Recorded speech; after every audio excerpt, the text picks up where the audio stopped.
Amém ou não amém? Que bom, não é isso? A gente sente quando Deus está conduzindo, porque eu não combinei com a Jane, mas o tema do sermão, você quer mais uma oportunidade ou mais uma chance? Deus vai encaixando tudo certinho, tudo direitinho. Graças a Deus por isso. Abra a Bíblia, a palavra de Deus, na carta do apóstolo Paulo aos Romanos, capítulo 1 e depois no capítulo 12. Capítulo 1. Concordam os estudiosos que a carta aos Romanos é uma espécie de quinto evangelho. Isso mesmo. É uma base excelente para a doutrina da igreja cristã. E a carta aos Romanos, no capítulo 1, versículos 18 em diante, diz assim: a ira de Deus se revela do céu contra toda a impiedade e injustiça dos seres humanos que, por meio da sua injustiça, suprimem a verdade. Pois o que se pode conhecer a respeito de Deus é manifesto entre eles, porque Deus lhes manifestou. Porque os atributos invisíveis de Deus, isto é, o seu eterno poder e a sua divindade, claramente se reconhecem desde a criação do mundo, sendo percebidos por meio das coisas que Deus fez. Por isso os seres humanos são indesculpáveis, porque tendo conhecimento de Deus, não o glorificaram como Deus, nem lhe deram graças. Pelo contrário, se tornaram nulos em seus próprios raciocínios, e o coração insensato deles se obscureceu. Dizendo que eram sábios, se tornaram tolos, e trocaram a glória do Deus incorruptível por imagens semelhantes ao ser humano corruptível, às aves, aos quadrúpedes e aos répteis. Por isso, Deus os entregou à impureza pelos desejos do seu coração, para desonrarem o seu corpo entre si. Eles trocaram a verdade de Deus pela mentira, adorando e servindo a criatura em lugar do Criador, o qual é bendito para sempre. Amém. Por causa disso, Deus os entregou às paixões vergonhosas, porque até as mulheres trocaram o modo natural das relações íntimas por outro, contrário à natureza. Da mesma forma também os homens, deixando o contato natural da mulher, se inflamaram mutuamente em sua sensualidade, cometendo indecência, homens com homens, e recebendo em si mesmos a merecida punição do seu erro. E por haverem desprezado o conhecimento de Deus, o próprio Deus os entregou a um modo de pensar reprovável, para praticarem coisas que não convêm. Estão cheios de todo tipo de injustiça, perversidade, avareza e maldade. Estão cheios de inveja, homicídio, discórdia, engano e malícia. São difamadores, caluniadores, são inimigos de Deus, insolentes, arrogantes, orgulhosos, inventores de males, desobedientes aos pais, insensatos, desleais, sem afeição natural e sem misericórdia. Embora conheçam a sentença de Deus, de que os que praticam tais coisas são passíveis de morte, eles não somente as fazem, mas também aprovam os que a praticam. Capítulo 12, por favor. Ainda da carta aos Romanos, é um texto bem conhecido dos irmãos, bem comum, circula no meio cristão com facilidade. Diz assim o versículo 2: e não vivam conforme os padrões deste mundo, mas deixem que Deus os transforme pela renovação da mente, para que possam experimentar qual é a boa, agradável e perfeita vontade de Deus. Amém? Vamos orar? Senhor, muito obrigado, ó Deus, por mais uma manhã ensolarada em nossa cidade de Petrópolis, Obrigado a Deus pelas nossas famílias e obrigado a Deus por esta manhã, quando nós, em nossos lares, por meio, a Deus, desta plataforma, nos reunimos para adorar ao Senhor. Vem agora, ó Deus, e ministra sobre cada um de nós, segundo o querer do teu coração. Toca-nos, ó Deus, que tenhamos a convicção plena de que o Senhor está nos influenciando e nos abençoando. É a nossa oração em nome de Jesus, o nosso Senhor. Amém. Amém. Amém ou não amém? O apóstolo Paulo fala na carta aos Romanos sobre oportunidade. As oportunidades que nós temos. E esta palavra é uma palavra comum. Oportunidade ou chance é uma palavra comum, a oportunidade a todos nós. Quantos de nós não já pediram uma oportunidade? Nós olhamos o Velho e o Novo Testamento, ambos estão cheios de pessoas pedindo oportunidades ao Senhor nosso Deus. Foi isso que Abraão pediu ao Senhor. Também Moisés pediu a Deus uma oportunidade para que pudesse recomeçar quando ainda estava no deserto e teve que retornar e conduzir o povo à terra prometida. Deus sempre ouviu homens e mulheres diante deles pedindo oportunidade. A oportunidade, o pedido de oportunidade está presente em todos os lugares.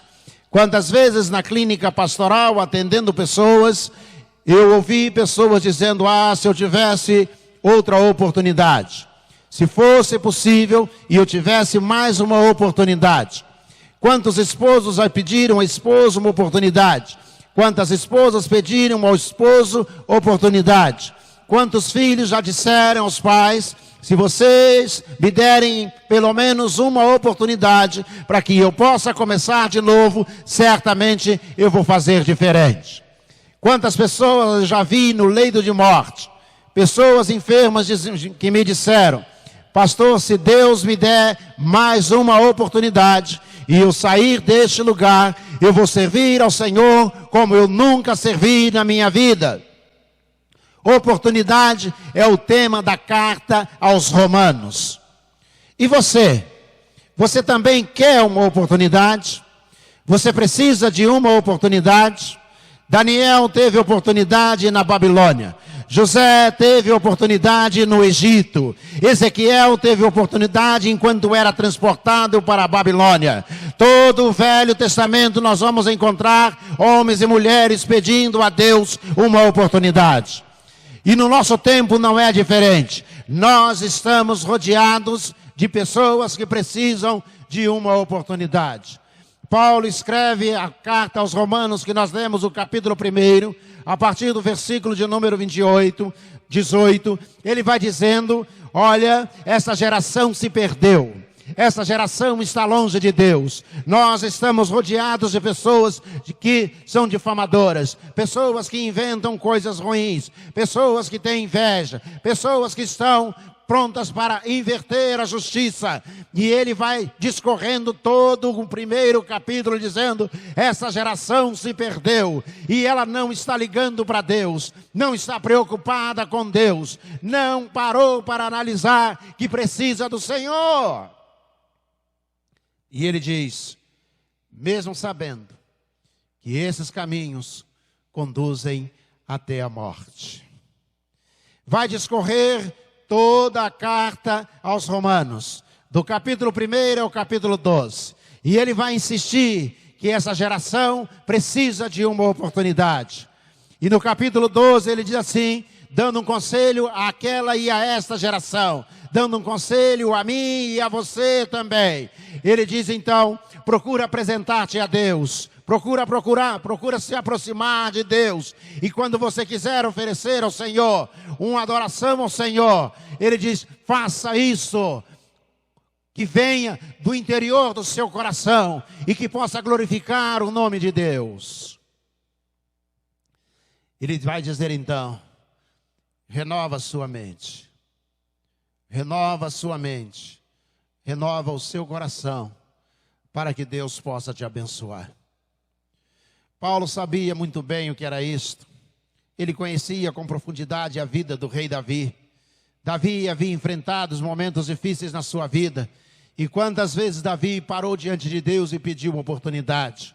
Nós olhamos o Salmo 51, Davi está ajoelhado escrevendo o Salmo 51, e ele diz: lava-me, ó Deus, e eu ficarei limpo, lava o meu coração, lava a minha mente. O que ele estava sentindo, Davi, é que sua vida estava imunda, estava de modo que Deus não poderia se manifestar nele, e ele está dizendo: Deus, me dá uma chance, eu quero mais uma oportunidade, Senhor. Você precisa também de uma oportunidade? Paulo está dizendo: Deus quer renovar a sua mente. Se você permitir, se você abraçar essa oportunidade. E por que eu iria acreditar no que o apóstolo Paulo está dizendo, escreveu há 2000 anos atrás? Paulo está dizendo que você precisa de uma oportunidade, porque ele aproveitou a oportunidade que ele teve. A Bíblia fala que o apóstolo Paulo, conhecido como Saulo, termo no aramaico, diz que ele perseguia a igreja, que ele estava pronto para matar os cristãos. E de fato a narrativa de Atos conta que ele está presente conduzindo a morte de Estevão, o diácono, dentre os primeiros diáconos da igreja. Ele estava todo errado. E ele diz que ele vinha com fôlego de morte. Ou seja, estava pronto para matar. A sua vida era perseguir. A sua vida era exterminar a vida de outra pessoa. A sua vida era tirar a oportunidade de outras pessoas. Até que ele teve um encontro com Jesus. Por isso ele pode aconselhar você que você deve aproveitar a oportunidade que tem. Ele vinha montado em seu animal. Jesus lhe aparece, se revela a ele. Ele cai do animal, fica completamente cego. E ele então, na sua cegueira, na sua dificuldade, ele diz: Senhor, que queres que eu faça? O Senhor tem uma oportunidade para mim? O Senhor tem algo que eu possa fazer? Alguma coisa que eu possa realizar? O que ele está pedindo ao Senhor Jesus é uma oportunidade de começar de novo. Ele está dizendo: eu não quero ser quem eu fui até o dia de hoje. Eu não quero continuar fazendo as coisas que eu fiz até o dia de hoje. Eu preciso mudar. Me dá uma oportunidade, Jesus. O que o Senhor quer que eu faça? Vai se tornar o maior pregador do Evangelho de todos os tempos. Vai se tornar o maior doutrinador da igreja cristã. Vai se tornar o maior missionário que o cristianismo já conheceu. Sabe por quê? Porque ele aproveitou a oportunidade que Deus estava dando a ele. E você precisa de uma oportunidade, você precisa aproveitar a oportunidade que Deus está dando a você. Nesse tempo em que nós estamos vivendo, nós estamos vivos como uma oportunidade de Deus. Deus está nos concedendo a oportunidade de pregar o Evangelho, a oportunidade de dar testemunho da palavra de Deus, a oportunidade de socorrer as pessoas que estão ao nosso redor.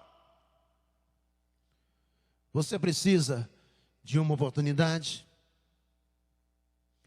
Eu gostaria que você entendesse que quando nós precisamos da oportunidade, não necessariamente nós temos que ser as melhores pessoas da terra para receber esta oportunidade. Quando você olha para o profeta Isaías, lá no Velho Testamento, Isaías era um homem criado dentro de um lar rico, criado dentro do palácio. Isaías foi profeta dentro do palácio, enquanto no seu tempo havia profetas no campo, na roça, no interior, com a vida muito simples. Porém, Isaías era culto, foi criado dentro do palácio. E Isaías está um dia sentado, participando de um culto, está adorando ao Senhor, quando Deus se revela a ele, e ele diz que ele percebe que os querubins, os serafins estão voando ao redor do trono, e eles estão servindo ao Senhor, e ele começa a perceber que todos os seres que ali estão se dobrando diante de Deus, estão servindo ao Senhor, e ele começa a tomar a sua vida e analisar a sua vida e dizer: e eu, o que eu estou fazendo? Isaías chega a uma conclusão: eu não faço coisa alguma para Deus. Ele não estava satisfeito só porque ele existia. Ele não estava satisfeito porque ele acordava pela manhã, tomava o café da manhã e poderia sair para trabalhar. Ele não estava satisfeito com a realidade que estava ao seu redor. Ele começa a avaliar que ele faz muito pouco ou quase nada para Deus. Quantas pessoas estão vivendo assim? Que estão satisfeitas simplesmente porque acordaram ao amanhecer, estão satisfeitas porque têm um emprego para trazer o alimento para sua casa. Essa não é a razão da nossa existência. Nós fomos criados para o louvor da glória do nosso Deus. Deus está nos dando a oportunidade que deu também a Isaías. E quando Isaías começa a analisar e olhar ao redor, e ele percebe que tudo está servindo ao Senhor, ele está em acordo com aquilo que diz o Salmo capítulo 8, os rios correm e eles marulham cantando na presença do Senhor, as árvores batem palma na presença do Senhor, o vento assobia na presença de Deus, toda a natureza rende louvor ao Senhor. Isaías olha para ele mesmo e ele diz: ai de mim, que vou perecendo, porque eu sou um homem de lábios impuros, e eu habito no meio de um povo de impuros lábios, diz ele. Em outras palavras, ele está dizendo: Deus, me dá uma oportunidade, eu quero mudar, eu quero ser outra pessoa. E um anjo, vendo o estado de Isaías, voa, toma uma brasa do altar, toca os seus lábios e diz a ele: a sua iniquidade foi tirada. Você quer uma oportunidade? Deus diz a ele: e a quem enviarei? E quem há de ir por nós? Deus está dizendo: você quer uma oportunidade, Isaías? Quem eu vou enviar? Isaías olha e diz: Senhor, eis-me aqui, envia a mim. Sabe o que Isaías está dizendo? Ele está dizendo: Senhor, essa oportunidade é minha, eu não posso perder, eu quero essa oportunidade. O Senhor quer enviar alguém, eu estou pronto, eu estou disponível, o Senhor pode me enviar. Eu quero mudar, eu quero oportunidade, eu quero servir ao Senhor de todo o meu coração. Eis-me aqui, envia-me a mim. O que você olha, quando você olha para o futuro, o que é que você enxerga?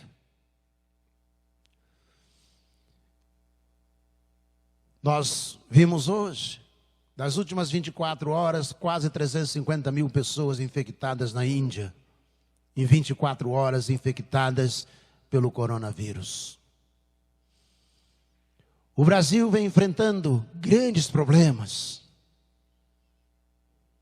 O sistema indiano colapsou. O sistema brasileiro e outras nações da terra vão enfrentando problemas quando parece que existe uma saída. Outra vez, uma nuvem negra surge no horizonte. O que você vê quando você olha para o futuro? Max Gering foi participar de um vestibular. E era um vestibular para marketing e propaganda, para uma universidade na área de comunicação.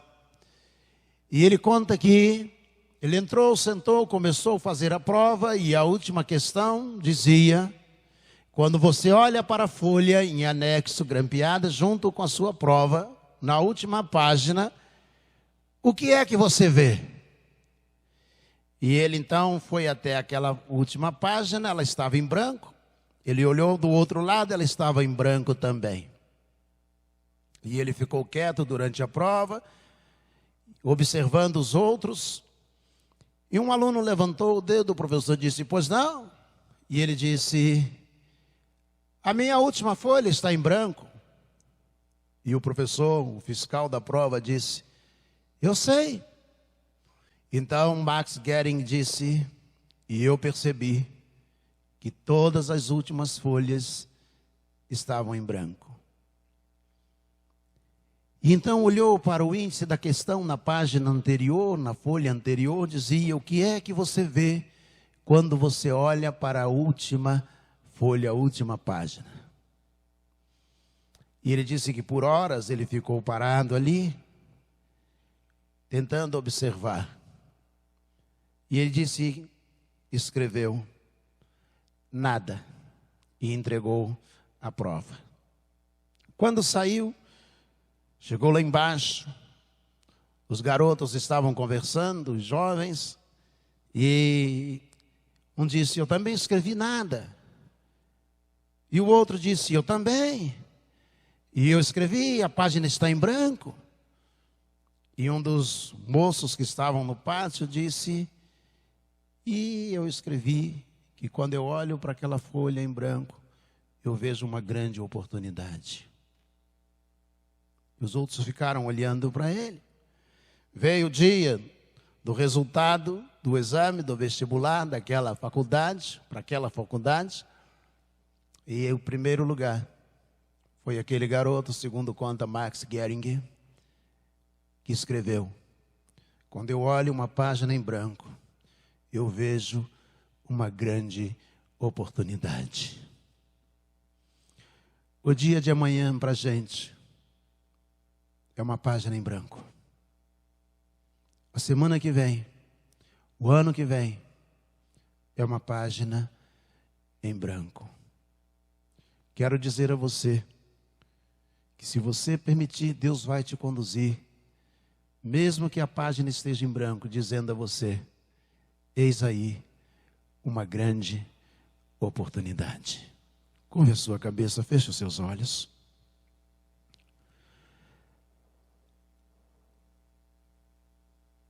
Ó Deus, nesta manhã,